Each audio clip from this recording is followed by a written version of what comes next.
nangyayari ngayon. Puno ang ano guys, tignan nyo, umaapaw na biyaya. 123 euro guys ang gastos natin ngayon dito dahil ilang linggo guys na maliit lang ang ating binibili. So ngayon napurga tayo guys sa 123 euro.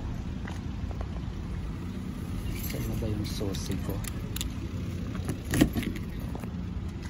Pinurga. Ayan, dahil meron tayong biniling sabon guys. Mahalang sabon. Mahal din ang oil. Bumili tayo ng oil. That is 23 euro already. So mahal. Tapos nagdugda pa tayong bumili ng tubig. Dahil wala tayong extra tubig guys. Wala yata, hindi yata kasi itong compartment ng sasakyan paglagyan. Ayan, oh. Paglalagyan. Ano ba yan? Ayusin natin guys para mas marami tayong mailagay. Bumili na rin tayo ng watermelon.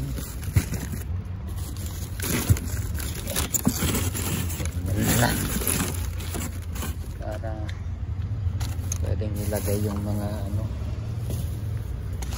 ayan, tubig na lang guys ang laman dito sa likod.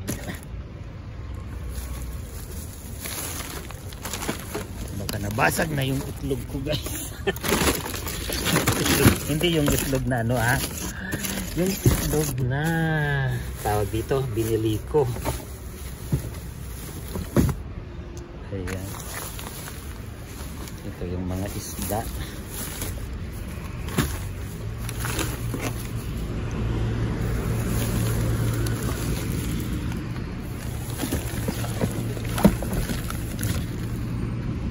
Wala nang ibang paglalagyan kundi sa loob. Bato na lang natin sa loob.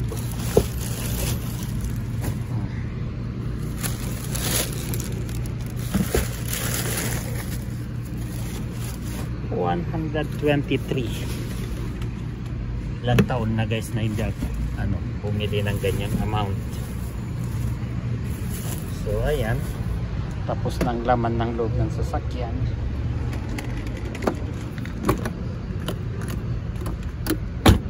Saan ba yung card ko? Alfa Romeo, mga taxi nila dito. Wala tayong nakitang Mercedes-Benz na taxi ngayon guys. Dahil ang Mercedes-Benz na taxi dito, na sasakyan dito guys, ginagawa nilang taxi. Diba sa Pilipinas walang taxing Mercedes-Benz? Dito meron. BMW ginagawang taxi yan. Sa Pilipinas hindi pwede. Meron bang taxing BMW at saka Mercedes-Benz dyan sa Pilipinas guys? Hindi ginagamit. Mga ganyang brand na sasakyan guys, nandyan lang sa tabi-tabi yan.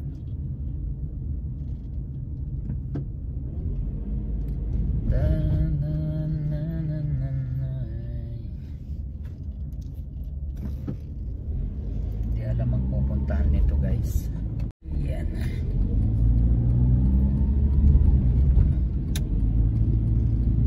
Nakalusot na tayo guys, nakatawid na.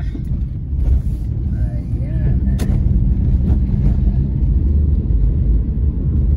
Guys, yung ayan guys, dito yung Russian Embassy, yan yung may mga tao na yan, yung may lalaking nakatayo. Yan ang Russian Embassy, madadaanan natin. Kaya laging may nakabuntot dito guys na mga pulis, nakabantay lagi sa kanilang embassy dahil alam nyo na baga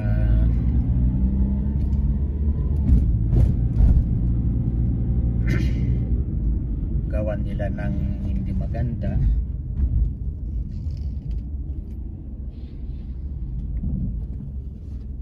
bagay itong sasakyan na ito guys. So hindi ko lang alam kung anong brand. So ayan guys, malapit na tayong makarating. So magpapaalam na tayo ulit. Maraming salamat lalong lalo na guys sa mga ating mga taga-subaybay, mga kaibigan dyan, yung sumusuporta. Maraming salamat sa inyo. Tuloy lang natin guys, tulong-tulong lang tayo para sa ganon makamit natin kung ano ang gusto natin. Huwag sumuko, darating din yung panahon na